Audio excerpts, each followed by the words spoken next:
Hello guys! Welcome back to my channel. Kumusta po kayong lahat? Ako nga po pala si Grace Harton. Ito po ang aking baby, si Little June. Guys, he's not feeling well today. Kagabi, sinipon siya.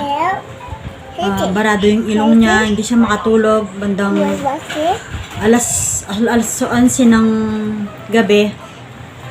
Wala naman siyang lagnat dahil siguro sa panahon, mahangin sa labas, tapos mainit, kaya yun. Tapos meron pa kasamang ubo. Meron naman siyang gamot, pinainom ko na rin siya kagabi, yung para sa sipon at ubo.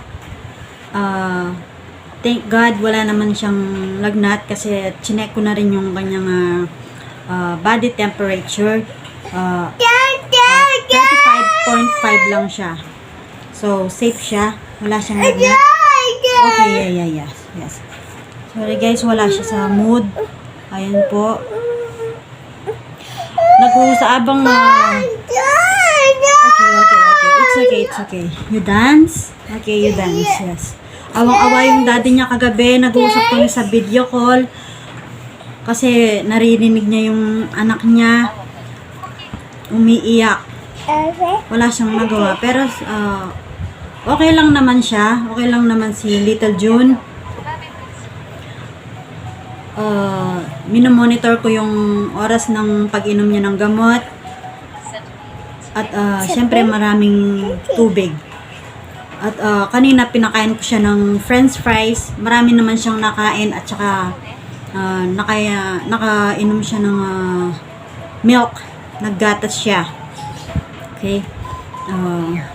Sabi ko sa daddy niya, okay lang siya.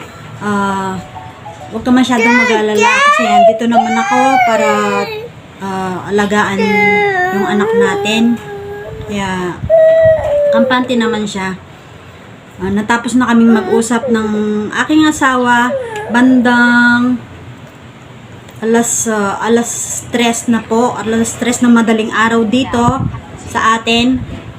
At sa time niya is 1 PM at the afternoon. Okay? Ganun po yung advantage ng aming oras dito. Pero nasanay na ako sa katagalan. simula ganun yung pag-uusap namin dahil nasa US siya, ako naman dito sa Pinas. So masasanay din ako. So ayun lamang po. Maraming salamat po sa panonood. Bye bye.